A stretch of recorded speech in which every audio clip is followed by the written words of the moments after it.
Hi guys, my name is Nancy and I welcome you to Past, Present and Future YouTube channel. In today's video, we are going to discuss computer science and artificial intelligence, cybernetics and early neural networks. Artificial intelligence series will be divided into parts: Turing's test of artificial intelligence and game and artificial intelligence. So, here's a part 2. So, let's start. According to research, calculating machines were built in antiquity and improved throughout history by many mathematicians, including philosopher Gottfried Leibniz. In the early 19th century, Charles Babbage designed a programmable computer, although it was never built. Ada Lovelace speculated that the machine might compose elaborate and scientific pieces of music of any degree of complexity or extent. Following Babbage, although at first unaware of his earlier work, was Percy Ludgate, a clerk to a corn merchant in Dublin, Ireland. He independently designed a programmable mechanical computer, which he described in a work that was published in 1909. Two other inventors, Leonardo Torres y Quevedo and Vannevar Bush,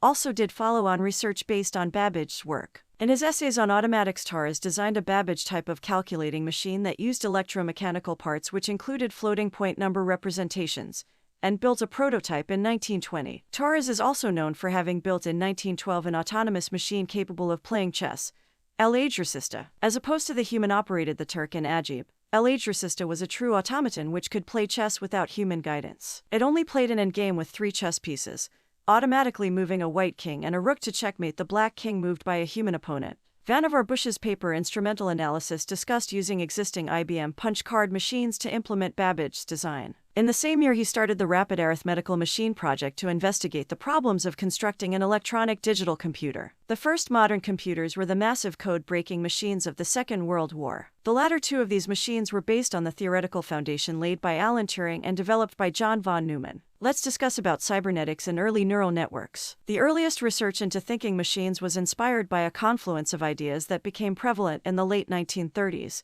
1940s, and early 1950s. Recent research in neurology had shown that the brain was an electrical network of neurons that fired in all-or-nothing pulses. Norbert Wiener's cybernetics described control and stability in electrical networks. Claude Shannon's information theory described digital signals. Alan Turing's theory of computation showed that any form of computation could be described digitally. The close relationship between these ideas suggested that it might be possible to construct an electronic brain. Examples of work in this vein includes robots such as W. Gray Walter's turtles and the Johns Hopkins Beast. These machines did not use computers, digital electronics, or symbolic reasoning.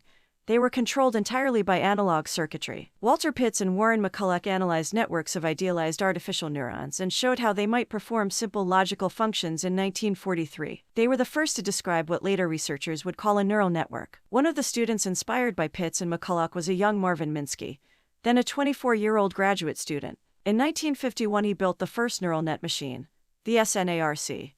Minsky was to become one of the most important leaders and innovators in AI for the next 50 years. Let's discuss about Turing's test of artificial intelligence. In 1950, Alan Turing published a landmark paper in which he speculated about the possibility of creating machines that think. He noted that thinking is difficult to define and devised his famous Turing test. If a machine could carry on a conversation that was indistinguishable from a conversation with a human being, then it was reasonable to say that the machine was thinking. This simplified version of the problem allowed Turing to argue convincingly that a thinking machine was at least plausible, and the paper answered all the most common objections to the proposition. The Turing test was the first serious proposal in the philosophy of artificial intelligence. At last, we are going to discuss AI in games. In 1951, using the Faraday Mark I machine of the University of Manchester, Christopher Strachey wrote a checkers program and Dietrich Prince wrote one for chess. Arthur Samuel's checkers program, developed in the middle 50 seconds and early 60 seconds, eventually achieved sufficient skill to challenge a respectable amateur. Game AI would continue to be used as a measure of progress in AI throughout its history. I hope you gained something new from today's video. If you liked it, make sure to subscribe the channel and put the bell icon on to get notification of more interesting content. We will meet you in the next video. Take care, goodbye.